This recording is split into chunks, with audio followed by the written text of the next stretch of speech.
सबसे पहले तो मैं ये कहना चाहूँगी कि कल जो हुआ वो लोकतंत्र के लिए एक बहुत बहुत बड़ी जीत रही। जो सरकार की साजिश थी संघीय ढांचे को बदलने की, लोकतंत्र को कमज़ोर करने की, उसको हराया गया, उसको रोका गया। ये संविधान की जीत थी, देश की जीत थी और विपक्ष की एकता की जीत थी। और वो साफ साफ सत्ता पक्ष के नेताओं के चेहरों पर दिख रही थी, आप सबने भी देखा होगा। देखिए, गृह मंत्री जी और प्रधानमंत्री जी का भाषण सुन रही थी। कई बार दोनों ने अलग अलग मौक़ों पर अपने भाषण में कहा कि आप लोग अगर इसके साथ सहमत नहीं होंगे तो आप कभी यहाँ नहीं बैठ सकते, आप कभी सत्ता में नहीं आ सकते, आप कभी जीत नहीं सकते। और इससे बहुत साफ हो गया कि इनकी मंशा क्या थी। हम सब थोड़ा चौंके हुए थे कि अचानक ये सत्र बुलाया जा रहा है, विधानसभा चल रहे हैं 2 प्रदेशों में, अभी अचानक बुलाया जा रहा है, बड़ी जल्दबाजी की जा रही है। किसी को मालूम नहीं था एक दिन पहले तक कि क्या आने वाला है, मसौदे में क्या होगा। मसौदा सार्वजनिक करते हैं सिर्फ एक दिन पहले ताकि हमें समय भी नहीं मिलता। तो हम सब सोच रहे थे कि ये सब क्या हो रहा है और क्यों हो रहा है। मेरे ख्याल से पूरी साजिश जो रची गई षड्यंत्र की तरह कि किसी न किसी तरह से हमें सत्ता में रहना है। अगर अभी नहीं किया जाएगा तो 2029 तक जो ये करना चाह रहे हैं परसीमन 2011 के जनगणना के आधार पर, वो नहीं ख़त्म हो पाएगा। तो ये सब करने के लिए एक तरह से प्लान बनाने के लिए कि परमानेंटली हम सत्ता में कैसे रह सकते हैं और कैसे करें, महिलाओं का इस्तेमाल करके महिलाओं के नाम पर हम आरक्षण लें। अगर ये लोग सहमत होंगे, पारित हो जाएगा तो एक तरफ हम ये कर लेंगे, दूसरी तरफ से हमें सारी स्वतंत्रता मिल जाएगी कि काट पीट भी करिए सीटों में, किसी तरह से भी आप परसीमन करा दीजिए। 2011 के जनगणना के आधार पर होगा तो जाति जनगणना का भी कोई उनको रिकॉग्निशन नहीं लेना पड़ेगा। तो ये साफ है कि उन्होंने सोचा चलो पारित हो जाएगा तो जीत, पारित नहीं होगा तो हम हर नेता के सामने बाकी पार्टियों को महिला विरोधी कहकर महिलाओं के मसीहा बन जाएंगे। तो आप महिला हैं, हम जानती हैं कि महिलाओं का मसीहा बनना इतना आसान नहीं है, करके दिखाना पड़ता है। एक इतिहास है, कांग्रेस पार्टी का एक इतिहास है, विपक्षी दलों का एक इतिहास है, भाजपा का इतिहास है महिलाओं के संदर्भ में। और वो इतिहास बहुत स्पष्ट है। आपके खड़े होने से सदन में उसका विपरीत कहने से कोई फर्क नहीं पड़ता। महिलाएं देख रही हैं, उन्नाव को देखा, हाथरस को देखा, ओलंपिक की खिलाड़ियों को देखा, यहीं दिल्ली में सड़क पर बैठी थी, किसने पूछा उनको? मणिपुर में महिलाओं को देखा, किसने पूछा? और आज आप संसद में खड़े होकर कह रहे हैं हम मसीहा बनना चाहते हैं महिलाओं के। तो ये बहुत स्पष्ट है कि ये महिला आरक्षण बिल की बात नहीं थी, ये परसीमन की बात थी। और परसीमन इनको इस आधार पर करना था जिसमें इन्हें जाति के आंकड़े नहीं देखने की ज़रूरत होती और अपनी मनमानी करने की पूरी स्वतंत्रता मिलती। तो ये बिल्कुल मुमकिन ही नहीं था कि विपक्ष उनका साथ दे। और मैं बहुत खुश हूँ कि आप सबने, देश ने देखा कि जब विपक्ष एकजुट हो जाता है तो किस तरह से इनको हराया जाता है। किसी ने मुझे पूछा आते हुए कि ब्लैक डे है, आप ये सरकार कह रहे हैं कि ब्लैक डे है। ब्लैक डे इनके लिए इसलिए है क्योंकि पहली बार इनको धक्का लगा जो लगना चाहिए था। आज की महिलाओं की समस्याएं बहुत ज़्यादा बढ़ रही हैं, संघर्ष बढ़ रहा है। बेवकूफ़ नहीं है महिलाएं, सब कुछ देख रही हैं। वो पीआर, मीडियाबाजी वो अब नहीं चलेगी।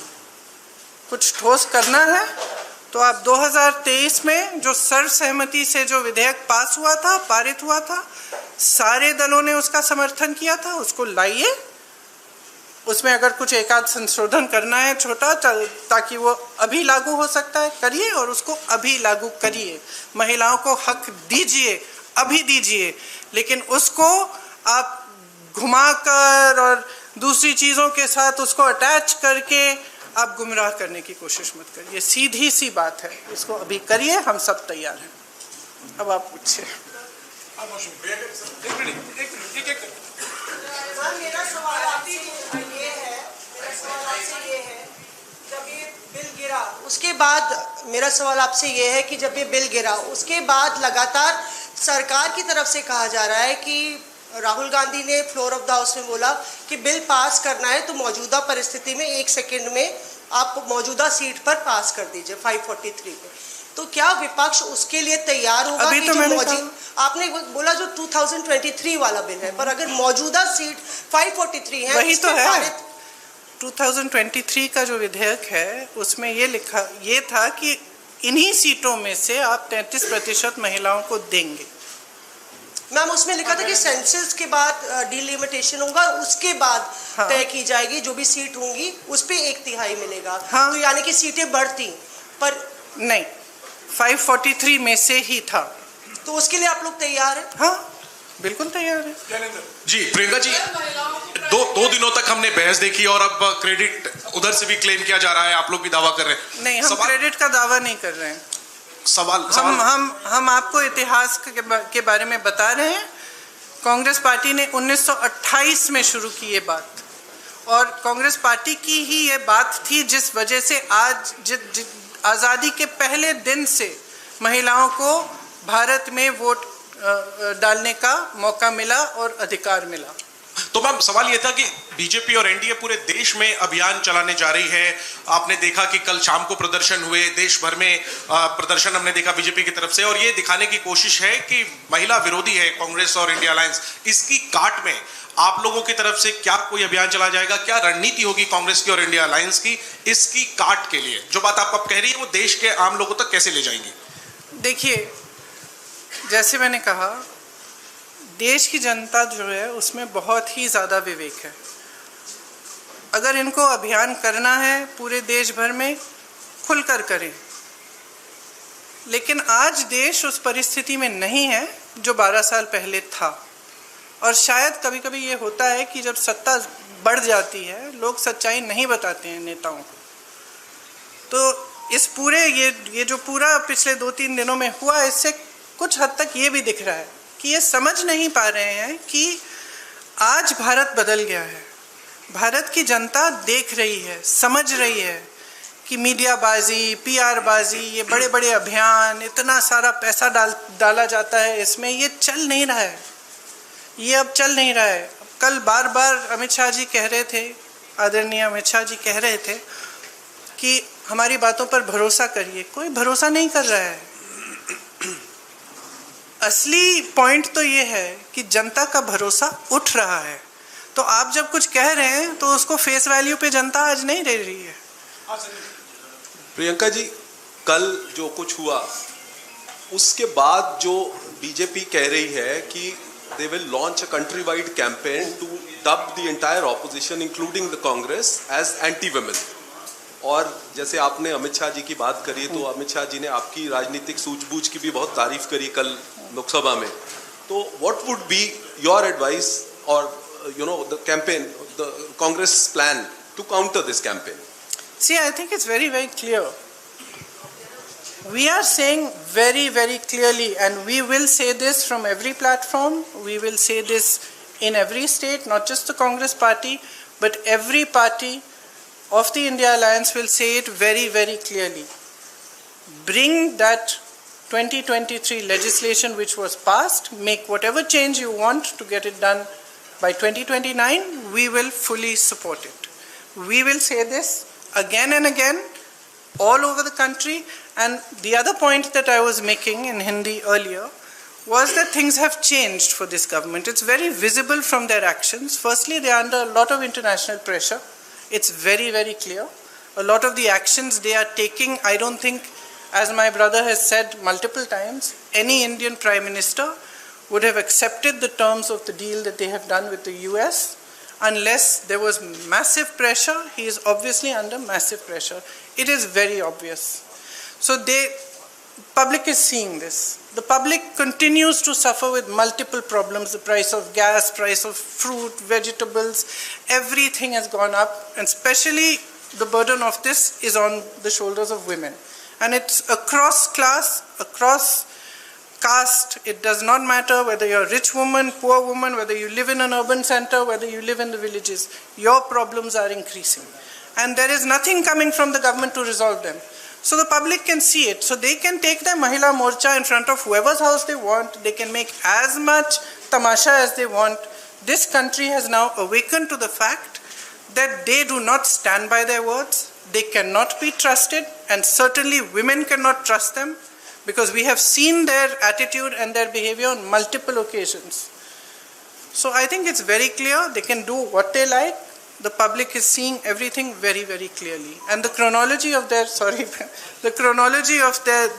last few days, the way they have brought this bill, the things they have attached to it, the delimitation, the 2011 census, it's very clear. They knew this bill is not going to be able to be passed. They just wanted the political credit. Simple as that. कई सवाल हैं, आपके पास वक्त है ना? हाँ, सिद्धार्थ। पति का जन्मदिन है तो थोड़ा शॉर्ट रखिए। मैम ये सवाल ये है, मैम सवाल ये है, यहाँ पे विमेंस कर लेते हैं। Okay, after this one.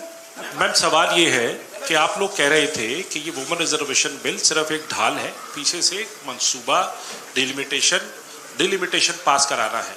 अभी भी डिलिमिटेशन बिल के लिए कल जब जो मंत्री किरण रिजिजू है उन्होंने कहा कि बाकी दो बिल अब मैटर नहीं करता है, इसको हम बाद में पुटअप करेंगे। डिलिमिटेशन की मैं बात कर रहा हूँ, उस पर आप लोग कैसे आगे इसको चीज रखेंगे? हमारा स्टैंड बहुत क्लियर है, पूरे अलायंस ने अपना स्टैंड बहुत क्लियर किया है, और इस वोट से और भी स्पष्ट हुआ है कि हमारी मानसिकता में, मानसिकता नहीं, हमारी समझ में ये जो बिल लाया गया और ये जो 3 दिनों की चर्चा चली, ये महिला आरक्षण की नहीं थी, ये परसिमन पर ही थी, और इस पर हमने सब ने अपने विचार बहुत स्पष्टता से व्यक्त कर लिए हैं। अरे you said to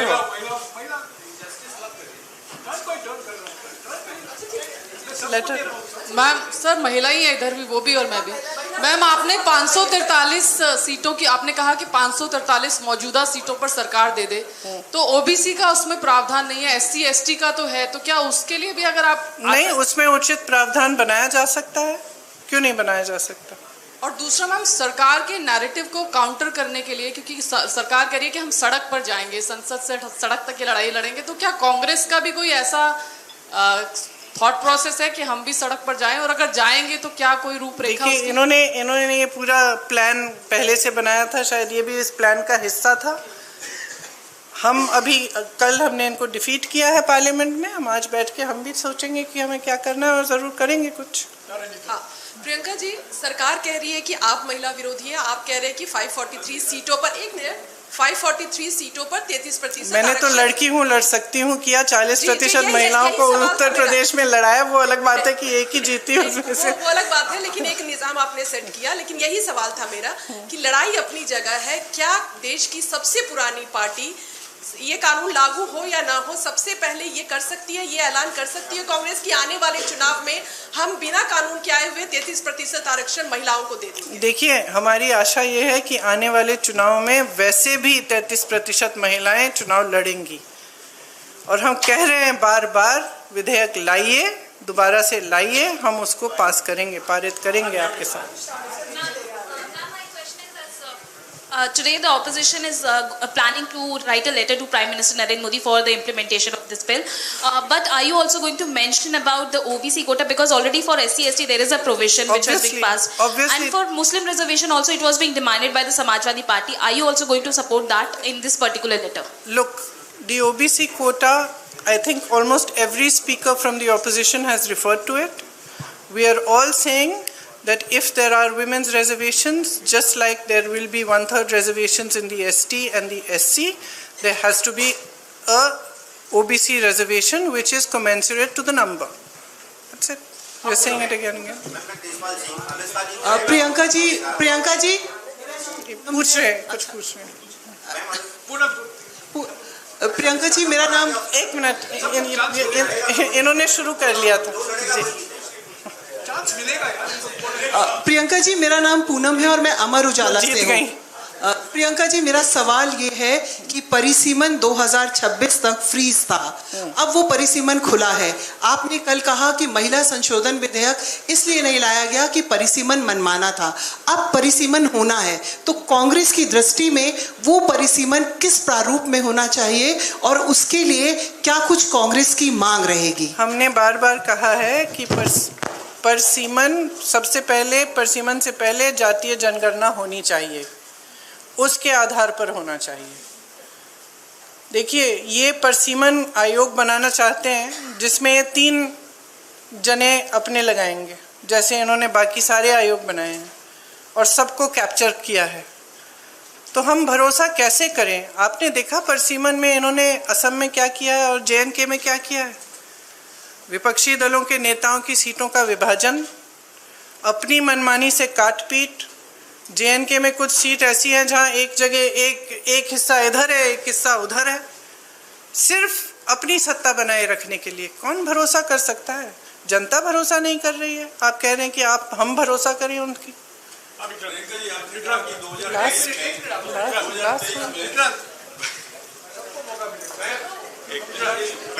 Priyanka ji, जिस तरीके से 1971 में इंदिरा गांधी जी ने सोचा था कि दक्षिण भारत उत्तर भारत में डिवाइड ना हो, इसलिए सीटें उन्होंने उतनी ही रखी। इवन 2001 में अटल बिहारी वाजपेयी ने भी यही सोचा कि दक्षिण भारत उत्तर भारत के बीच में डिवाइड ना हो, उन्होंने भी फ्रीज रखा। तो क्या आप सरकार से डिमांड करेंगे कि सीटें वो 543 ही रखे, आगे ना बढ़ाए, जैसा कि इंदिरा जी ने और अटल जी ने कहा? देखिए, जैसे इंदिरा जी और अटल जी ने कहा और किया, उस पे फ्रीज की वजह थी। हम ये सिंपल बात कह रहे हैं कि ये जो आप प्रोपोर्शन को बदलना चाहते हैं, ये जो आप कुछ प्रदेशों का वज़न बढ़ाना चाहते हैं, जो छोटे प्रदेश हैं, जो साउथ के प्रदेश हैं, ये कहें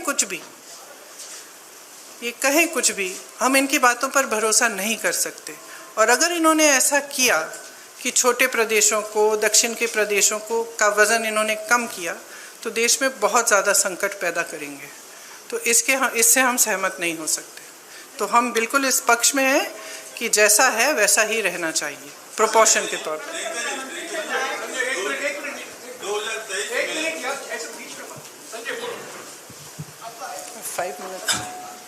प्रियंका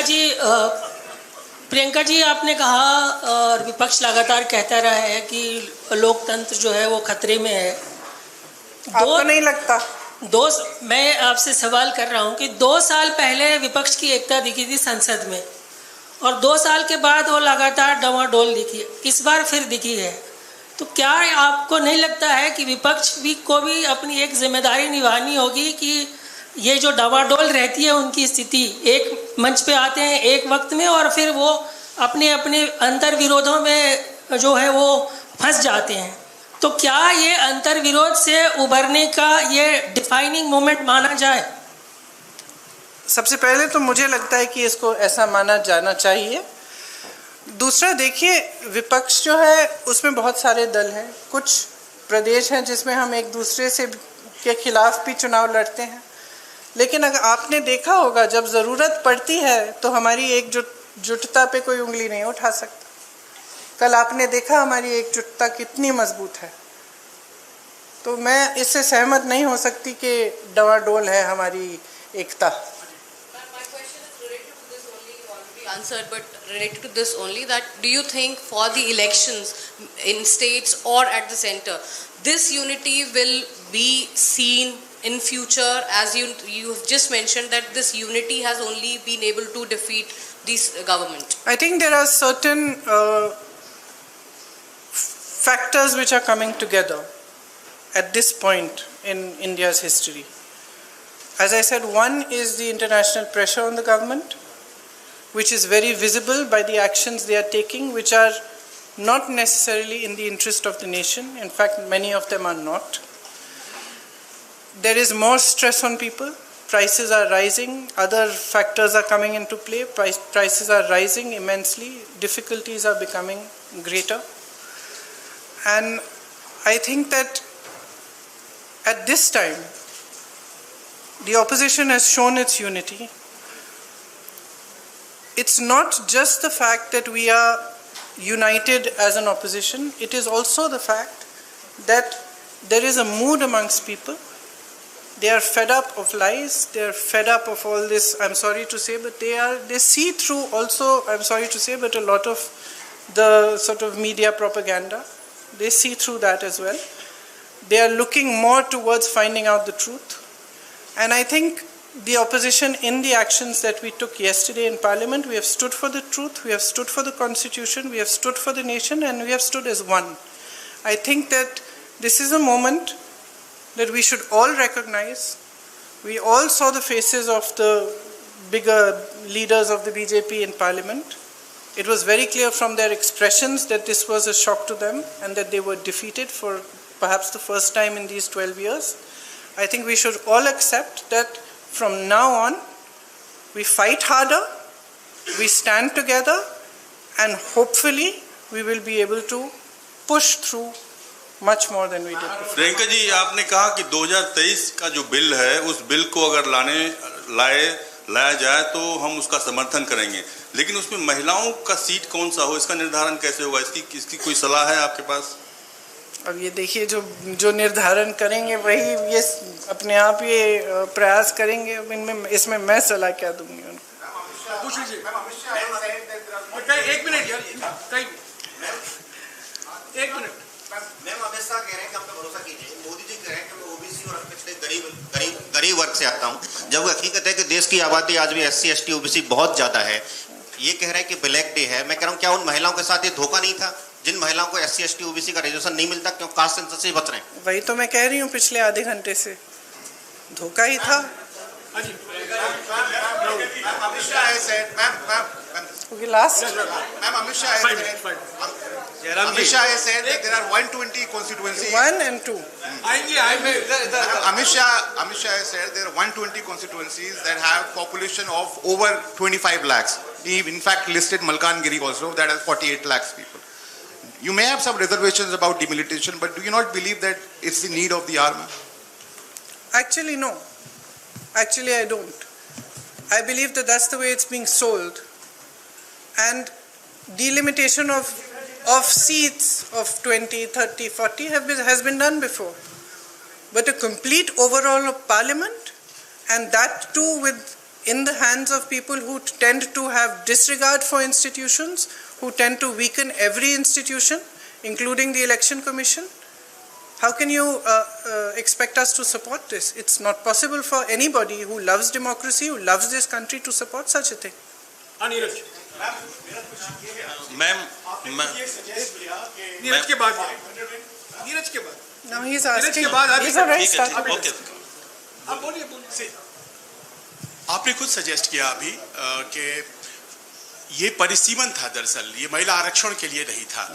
तो ऐसे में अब ये प्रश्न हो जाता है कि सीटों की संख्या को शायद 543 पे लड़ना नहीं चाहते, 850 पे लड़ना चाहते हैं। तो आपको क्या ये लगता है कि they feel jittery about fighting on 543 since आप लोगों ने अचीव कर लिया था 235, which is like इंडिया के पास 235 और उनके पास 240?